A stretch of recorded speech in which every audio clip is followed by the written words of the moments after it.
Olá pessoal, boa noite a todos vocês que estão chegando à minha live, sejam bem-vindos.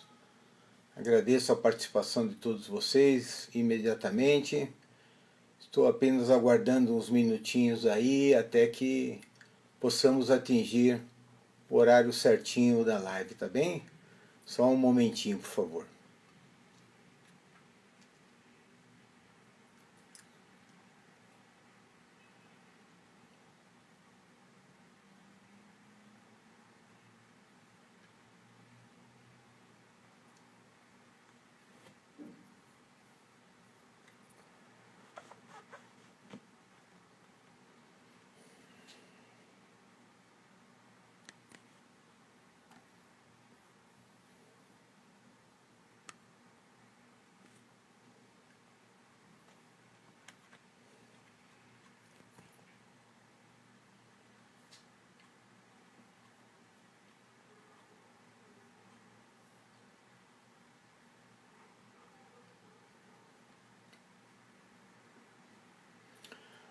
Muito bem, pessoal. Sejam bem-vindos. Uma boa noite a todos, profissionais de RH, colegas, amigos, advogados que me acompanham. É um prazer enorme estar aqui essa noite com vocês. Espero que hoje tenhamos uma conexão estável, sem maiores problemas, não é? Minha live hoje é para comentar um pouquinho com vocês sobre as medidas coletivas e o teletrabalho, simplificando suas políticas, né? De forma a que vocês não se compliquem, né? Coisas simples que podem ser praticadas nesse momento de crise e de coronavírus, não é? É um momento muito especial para todos nós. Estamos aqui em home office, nos preservando, torcendo para que o tempo passe logo e a gente possa, em breve, estar junto com os amigos nas reuniões, comparecendo a esses encontros fantásticos em que debatemos coisas saudáveis, não somente crises e medidas emergenciais, não é verdade? Muito bem. Minha ideia hoje é iniciar dando um cenário a vocês, né? Esse cenário começa lá em 2017 com a reforma trabalhista, Lei 13.467, que trouxe aí uma enormidade de mudanças na legislação trabalhista. Foram mais de 100 artigos mexidos, né? E entre eles a regulamentação do teletrabalho, a prevalência da negociação coletiva sobre a lei, isso expresso lá no artigo 611-A, desde que respeitados sempre os direitos constitucionais, né? E tudo isso significou um avanço muito importante, uma conquista valiosa para todos os profissionais de RH e também para todas as empresas, não é? Agora, passados aí 2 anos da reforma trabalhista, novembro de 2017, agora em novembro de 2019, nós tivemos aí a medida provisória 905, que também trouxe bastante novidades, avanços na legislação, porém essa medida ainda se encontra em votação no Congresso, né? Ela já foi aprovada por uma comissão mista do Senado e do Congresso, da Câmara em conjunto. Essa comissão mista validou, através de um relatório final, todas as medidas trazidas com a medida provisória 905, e ela deveria estar sendo votada hoje, mas eu já recebi notícias aqui de que ela foi adiada para amanhã. Então, essa semana deveremos ter novidades em relação à medida provisória 905, que trouxe aí, entre outras medidas, o trabalho aos domingos, trouxe algumas modificações em prêmios, PLR, enfim, bastante alternativas, né? Então são situações que neste momento já se apresentam com bastante interesse, especialmente aí o contrato verde e amarelo, que acabou deixando muita gente na insegurança e acabou não praticando o contrato verde e amarelo, né? Que era destinado ao primeiro emprego, jovens do primeiro emprego e possivelmente pessoas idosas. Isso deverá ser acrescido ainda na medida provisória. Tudo isso podendo ser feito através diretamente da empresa, sem a participação sindical, que muitas vezes, até com boas intenções, a gente há de reconhecer, mas que dificultavam, atrasavam bastante a realização dos assuntos pelas empresas, né? O trabalho aos domingos, por exemplo, dispensou autorizações prévias que antes eram necessárias junto ao Ministério então do Trabalho, hoje Ministério da Economia, Secretaria Especial de Trabalho e Previdência, né? Enfim, outros avanços também que visavam aí melhorar o ambiente de contratações e fomentar aí a empregabilidade nas empresas, né? Infelizmente, acabamos entrando em 2020 com uma novidade totalmente desastrosa, né? A crise do coronavírus, o Covid-19, e com ele acabamos tendo a decretação do estado de calamidade pública.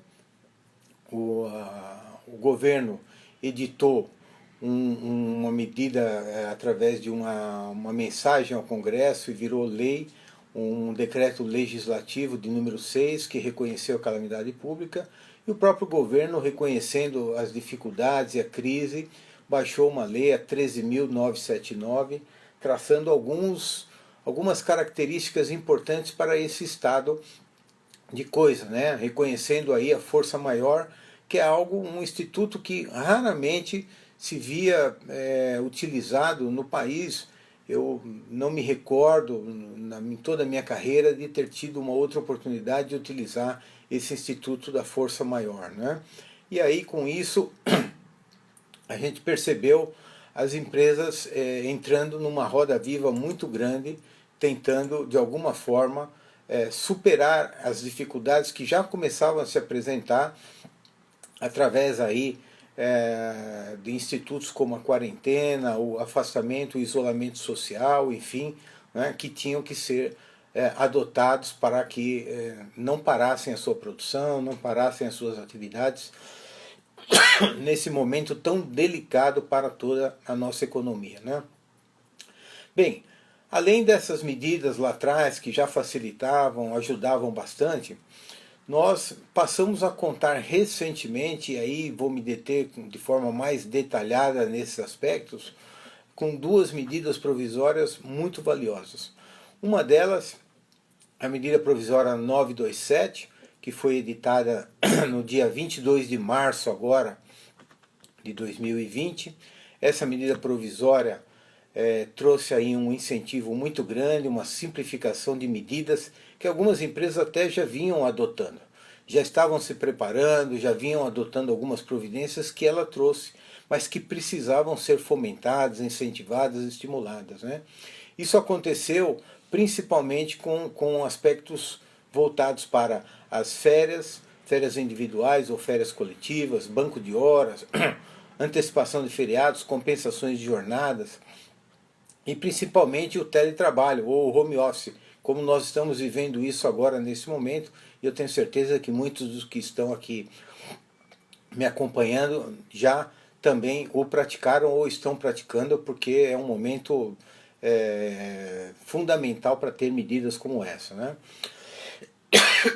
Bom, como a maioria de nós vimos tratando desses assuntos, né, o governo percebeu que aí era uma oportunidade de incentivar e estimular isso, e fez baixando essa medida provisória 927. Né? Entre outras medidas, afora um pouquinho as medidas legais, algumas outras as empresas foram tomando providências, adotaram providências que visavam até, primeiramente, proteger a saúde dos trabalhadores, né? Primeiramente foi o afastamento do grupo de risco, né? Pessoal com idade acima de 60 anos, ou alguns com problemas de saúde, como já diabetes, pressão alta, fumantes e aqueles com problemas coronários. Esses trabalhadores foram os primeiros a serem afastados de alguma forma, né? Ou foram afastados de forma justificada, ou foram afastados em home office, em teletrabalho. Né? Bem, fora essas medidas que a gente fala sanitária, aquela coisa de colocar álcool em gel nas instalações, possibilitando os trabalhadores que não puderam ser afastados, né? Tem empresas que adotaram medidas simples como dar mais espaço nos restaurantes para que não houvessem aglomerações, filas, ou então deram mais espaços em reuniões presenciais que eram necessárias, acabaram suspendendo muitas reuniões, acabaram suspendendo treinamentos, enfim, algumas até, para vocês terem uma ideia, que tinham fretado, optaram em colocar mais ônibus nas linhas para que os trabalhadores estivessem cada um em bancos separados, não estivessem conjuntamente, enfim, de alguma forma tomando medidas nesse sentido. Há empresas até que fizeram a adoção da medição da temperatura antes do início do trabalho, né, com enfermeiros, com pessoal especializado, passaram a medir a temperatura dos seus empregados a fim de evitar que algum que já se apresentasse com alguma temperatura mais elevada ou com algum sintoma que os aproximasse do coronavírus pudessem ser isolados, afastados do trabalho, né? Bem, todas essas medidas sanitárias vieram se juntar com aquelas outras que a medida provisória 927 acabou estimulando, né? Eu falei, por exemplo, das férias coletivas e individuais, né? Elas foram amplamente estimuladas, inclusive foram possibilitados a adoção delas mesmo se não tivessem períodos vencidos, enfim. Então, vou falar um pouquinho de cada um desses aspectos com vocês, dando eventualmente alguma dica para que vocês possam utilizar de forma bem tranquila, né? Essas medidas em gerais, elas simplificaram procedimentos, né? Procedimentos legais, comunicações, enfim, reduziram ou eliminaram prazos, em alguns casos nem precisavam de prazos, por exemplo, a colocar em teletrabalho, embora o pedido fosse para 48 horas, mas a medida provisória autorizou você regredir isso, né? Então, muito simples. Algumas comunicações, como, por exemplo, férias coletivas que precisavam ser feitas com antecedência para sindicatos e Ministério da Economia ou Secretaria do Trabalho, também foi eliminado, não precisam ser feitas, né? Reconhecendo que essas medidas precisavam ser adotadas de forma rápida, urgente, né? Em razão do estado de calamidade pública que se apresentava, né? Apesar aí da simplificação dessas medidas, né, eu gostaria de destacar para vocês algumas medidas que foram campeãs nesse momento, né, fáceis, simples até de adotar, né, que avançaram muito nesse aspecto, principalmente o teletrabalho, né, nós vamos ver a seguir, né, sempre tendo em vista, principalmente, e louve-se aqui a presença do RH nesse momento, a iniciativa de preservar o emprego, preservando aí a relação, pensando que demissão deva ser a última medida a ser adotada mesmo, só quando não houver outras alternativas. E a gente está vendo aqui na prática isso acontecer. O profissional de RH está agindo com bastante sabedoria nesse momento, adotando várias práticas, várias situações, fazendo contatos com sindicatos, enfim, o que é necessário para impedir as demissões, né? O que poderia no futuro custar muito caro, porque nós sabemos o recrutamento, seleção, a recontratação de trabalhadores, o treinamento, a qualificação, nem sempre é um custo barato, demora muito e isso pode não se recuperar a curto prazo, né? Bem, sobre as férias individuais e coletivas, né? O primeiro detalhe eu já comentei com vocês, a comunicação prévia aos órgãos legais, ela foi totalmente dispensada e também aos sindicatos, né? Para o trabalhador, foi estabelecido um prazo curto, de 48 horas, como suficiente para isso, né? Sem a necessidade, por exemplo, de depósito prévio das verbas de férias, que elas podem ser pagas até o quinto dia útil do mês seguinte, né? E ainda sem o pagamento do abono de 1/3 constitucional, que pode ser pago junto com a segunda parcela do 13º salário lá em dezembro somente, né? Isso ajuda financeiramente muitas empresas que nesse momento concederam um volume enorme de férias e pode ser que não tivessem caixa para isso, né? Então isso foi se minimizando ao longo de um tempo e favoreceu bastante. É claro que é bom destacar, se houver uma rescisão de contrato de trabalho antes disso, a empresa deverá quitar essas parcelas, essas férias, caso ocorra alguma coisa nesse sentido. Tem que ser quitado junto com as verbas rescisórias, né? Então, outro detalhe é que você como profissional e como empresa pode antecipar as férias não vencidas, ou que o trabalhador ainda não tenha o período aquisitivo, ou que o trabalhador ainda não tenha um ano de empresa. Então você poderá fazer essa antecipação de férias, né? Você pode conceder até um período adicional e depois compensar esse período adicional quando esse trabalhador retornar ao trabalho e você puder, de alguma forma, fazer a regularização desse período e ele cumprir o período necessário para a antecipação dessas férias, né? O único pedido que a medida provisória estabelece é que o período mínimo dessas férias tem que ser de 5 dias, né? Então é o período mínimo que você pode conceder, e pode ser outros períodos quaisquer, até os 30 dias, sem problema nenhum, e fica a cargo do empregador fazer essa concessão na forma como ele achar melhor, não é? Como eu falei, não precisa comunicar o sindicato nisso, né? E é uma facilidade muito grande e a grande maioria das empresas adotaram esse procedimento. Outro procedimento também bastante adotado foi o banco de horas, as compensações e até a antecipação de feriados.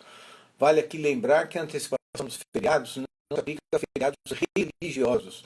O governo, por bem da medida provisória, respeitar os feriados religiosos. Ao que me recordo, nós temos 4 ainda este ano. Nós temos agora a Páscoa, nós temos depois Corpus Christi, nós temos ainda a 12 de outubro, um feriado religioso, parecida, e dia 2 de novembro, e temos ainda o Natal, né? Então são esses feriados que eu entendo como religiosos e que dependeria de aquiescência do trabalhador, não poderia ser por vontade do empregador, né? Bem, quem já possui aí um banco de horas, né, pode usar todas essas horas de afastamento do trabalhador a débito, né? Ele terá aí essas horas negativas para serem cumpridas até 18 meses após o encerramento do estado de calamidade pública. O estado de calamidade pública está previsto para terminar em 31 de dezembro deste ano. Porém, o governo, obviamente, se o estado possibilitar, se a situação de saúde pública possibilitar, pode antecipar esse vencimento, né? Então, mesmo assim, 18 meses é um prazo bastante saudável para que as empresas possam recuperar essas horas deixadas de trabalhar pelos empregados, né? Também, nesses casos, se houver uma rescisão do trabalho antecipadamente, as empresas também precisam fazer a quitação dessas horas, poderão até descontar, mas terão que ter bastante habilidade aí para lidar com os débitos enormes, porque na rescisão você só poderá compensar até 50% de um salário nominal ao trabalhador, não é? Então terá que fazer algum ajuste nesse sentido, né? E outra medida que foi mundialmente explorada, e tenho certeza que eu vou me adentrar num aspecto que a gente tem tido bastante trabalho, tem dominado e orientado bastante as empresas, é o teletrabalho, né? Ou o teletrabalho, ou o home office, como muita gente prefere denominar nesse momento, porque mandou seu trabalhador para casa, né? Então, os trabalhadores que podem, trabalham acima de 50, 60, 70% do tempo com o computador, esses são naturalmente os elegíveis a poderem realizar seu trabalho em casa, né? Essa certamente foi a medida mais adotada por todas as empresas. É raro você encontrar alguém que não adotou isso para algum grupo de trabalhadores da empresa, né? Então é uma medida bastante celular, necessária. Eu vejo isso aplicado no mundo inteiro. Eu recebo comunicações de amigos, pessoas, contatos no mundo inteiro, e todos estão adotando indistintamente isso, né? Felizmente, no Brasil, nós já tínhamos aí um regramento disso, né? Os artigos 75A a 75E da CLT, que podem ser praticados. Mas isso precisaria ganhar agilidade, né? Rapidez. Então, a medida provisória trouxe isso, modificando alguns aspectos que eu quero separar e comentar com vocês de forma bem rapidinha. Do empregador, a saída e o retorno é determinado pelo empregador sem a necessidade daqueles 15 dias de aviso prévio e tal, né? Passa 48 horas de comunicação também para essa finalidade. essa comunicação pode ser por escrito ou por meio eletrônico, né? Não tem problema. E a necessidade inicial de editar o contrato de trabalho não precisa. Isso pode ser feito depois em até 30 dias do trabalhador sair. Alguém vai perguntar, pô, mas como eu faço isso?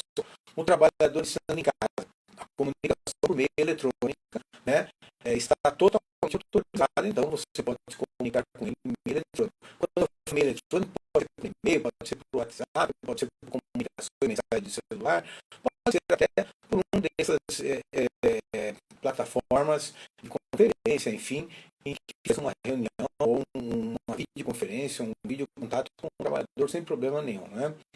Uma coisa que precisa ser feita é uma tratativa sobre a questão dos equipamentos e condições de trabalho, que essas precisam ser formalizadas em até 30 dias. Né? Então, haverá ou não algum custeio da empresa, né, para essa finalidade?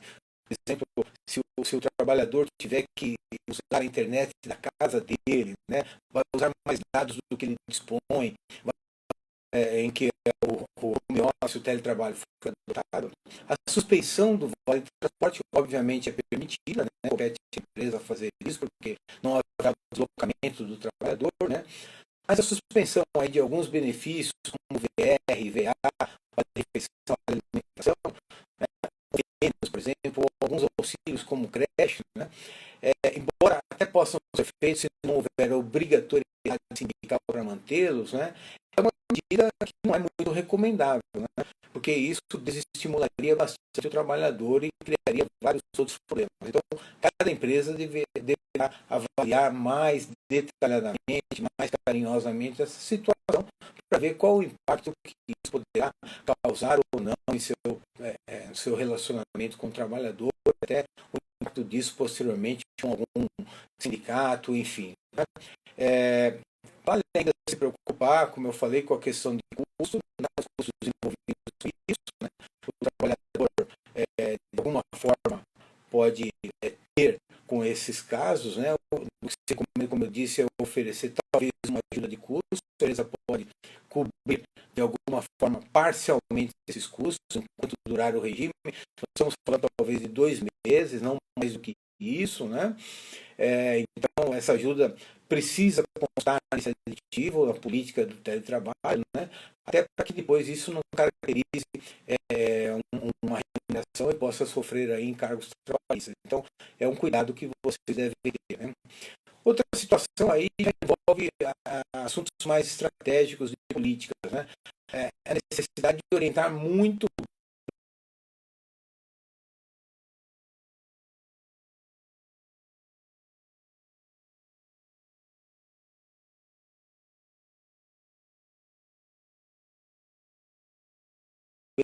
Lá voltando aqui, nesse acordo, e mesmo não ter, de alguma forma, intervenções que possam prejudicar o seu trabalho, não é verdade? Então, a orientação também para os líderes da empresa, supervisores, né, para que não se afaste do trabalhador, fazer um contato com ele, fazer com que ele perceba a presença, perceba que há um contato, um relacionamento necessário, né? Dar a ele boas orientações de segurança durante esse período, né? Também muito salutar. O trabalhador não pode nem deve ficar conectado, por exemplo, mais do que o horário normal do trabalho e nem descuidar de sua saúde. Isso é muito fundamental, essas explicações e orientações, não é? Há, nesse sentido, algumas práticas muito saudáveis recentemente que eu tomei conhecimento de empresas, por exemplo, que estão orientando seus trabalhadores a cursos, treinamentos dentro dessas possibilidades, né? Dando orientações de filmes e treinamentos importantes, aulas práticas, e até alguns orientando o lazer, por exemplo, a gastronomia, ou até visitas virtuais a museu, ou então acompanhamento de algum tipo de orientação de ginástica ou coisa desse tipo, muito legal.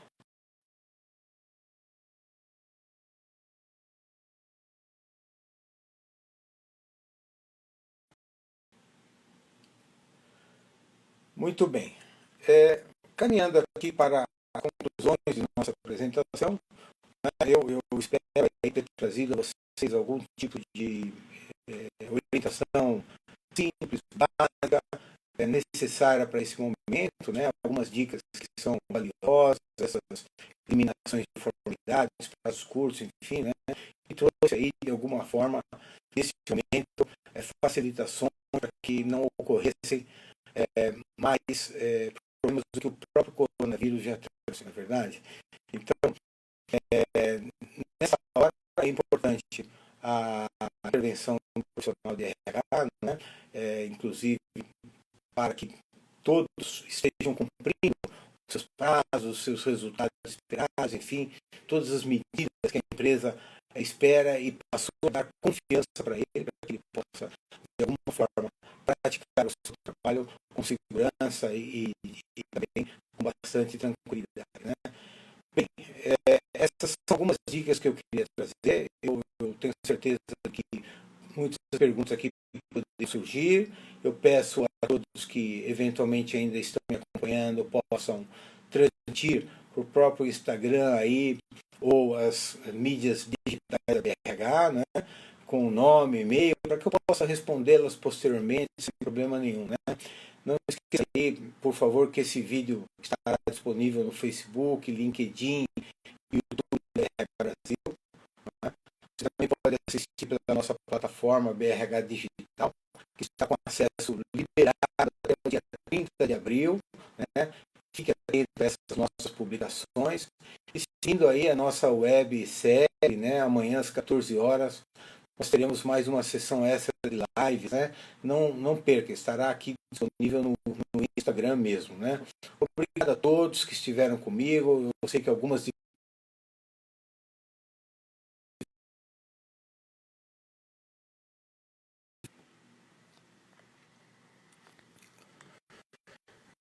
Olá, peço desculpas a todos, mais uma vez, alguns problemas aí de lentidão no sistema, mas de qualquer forma eu estou aqui para encerrar a minha apresentação, agradecer a todos que estiveram comigo, né, essa participação, e espero em outras oportunidades com vocês novamente.